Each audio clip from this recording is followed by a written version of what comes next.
I'm back at Border Paws Animal Shelter for another edition of Pet Project, and today we have this gorgeous dog named Mahone, and he is an absolute sweetheart. He truly is, but he is a little bit of a nervous Nelly, if you will. So, a little bit. Tell me a little bit about his story, how he came here, and a bit about his personality. So Mahone came to us as a stray, if you can believe it. He was found out near a shop outside of Lloydminster, so we had hoped that maybe an owner had just lost him off their farm or as their shop dog or something, but no one has claimed him. He doesn't have a microchip, so he has been with us since the end of November and now is looking for a home. As you can see, he's very loving, very much the gentle giant. And we haven't cat tested him, but I don't see any concerns with cats. He seems pretty calm around them and not fixated when we're passing the kennels at least. And he definitely needs a home with another dog. He really enjoys the company of other dogs, so we're hoping maybe someone that has another one, come here, bud, good boy, will adopt him so that he's got a buddy to hang out with. When he came in, he was really nervous of men, so the people who originally found him actually had to get the women at the shop to help bring him in because he was so nervous about guys that he doesn't know.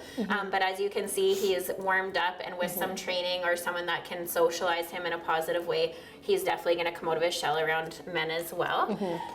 So yeah, hoping that we can find somebody that's going to put in a little bit of time, but as you can see, like, he's a really sweet dog, and I think he'll make a really nice addition to someone's family. And he's very well behaved. I know that you were doing some training with him earlier before we got started here, and he, you know, with a little bit near the end, he was like, okay, let's wrap this up. But you know, he was really taking to your commands very well and answering to them, and you know, he did get more comfortable over time, especially with our camera guy, as he, you know, he went right up to the camera a couple times. So it just takes a little bit of time, I think. And very food motivated, as you can see too. He'll do anything for a treat. Now, you mentioned earlier that he would make a perfect farm dog or, you know, bigger space. Would that be something that you would recommend for a family with, you know, maybe not on a farm, but someone with a giant yard? Yeah, and I mean, I think he'd be okay in town too, but he just seems laid back enough that I'm not as concerned about him, you know, having to be watched all the time and that kind of thing. He seems pretty well-rounded. He's got a coat that allows him to be outside as long as he's got proper shelter still when it's crazy cold like this. Can you sit? Good boy. But yeah, really nice dog, very sweet temperament. I do believe he'd be good with kids too, as long as they're respectful of his space and everything, maybe older kids just because of his size, but no aggression issues that we've noticed or anything, and seems like a really sweet natured guy with a good start on his obedience. Which is amazing, and I mean, it's shown, and he never showed any aggression, a little bit of nervousness, a little hesitation, but he warmed up pretty fast to me especially, and then slowly over the last few minutes, he's slowly started to warm up in general. You know, like you mentioned, his tail wasn't tucked anymore, which is great. Now, going off of training, we are in the multi-purpose room, and you had mentioned that you wanted to kind of showcase for experienced volunteers to maybe come in and help train some of the dogs or just get their stimuli up because of how cold it's been lately. Yeah, so we kind of have set it up in here with toys. In the drawers, we've got some donated dog puzzles and treat dispensing toys as well, just to give the dogs some enrichment. And it's hard, just like your own dogs at home, when it's this cold, you know, they get bored, they can get destructive, they start to get anxiety. So we want to be able to bring them somewhere and give them an outlet and give them some mental stimulation, especially during these cold days that we're having.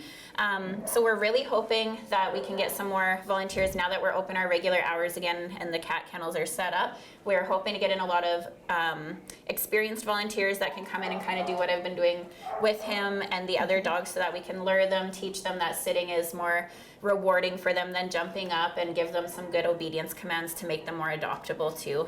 Which is going to be more, it's a lot more beneficial in the long run, especially. And you know, like you said, it really just, without being able to go outside or going for long walks, you know, they'll get restless, and it may also regress their training that they already have. So I think this is a perfect idea to, you know, keep their stimuli up and also their training up as well.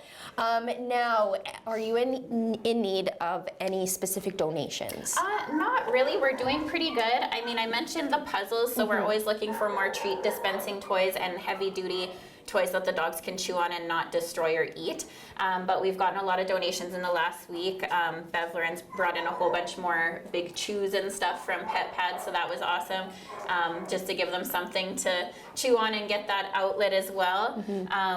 But yeah, we're doing quite good with donations. The only thing I can think of is maybe some more puzzles for the big dogs and maybe some martingale collars, that kind of thing for training. And we're always using slip leads lots. But yeah, other than that, we've been very fortunate and the community has really stepped up. So our shelves are stocked right now. So we're very lucky. And I'm sure that's exactly what everybody wants to hear. Yes. Especially, and it's wonderful. And not at all surprising either. Yes, our community is pretty awesome. Yeah, especially with you guys. It's fantastic. So that's great that, you're not in desperate need of any specific donations, which is amazing. So thank you so much for joining me. And Mahone is truly the sweetest boy, and he would make a fantastic companion to really any household. Yes. So thank you for joining me, and Mahone, he's fantastic. Yeah, thanks for coming in.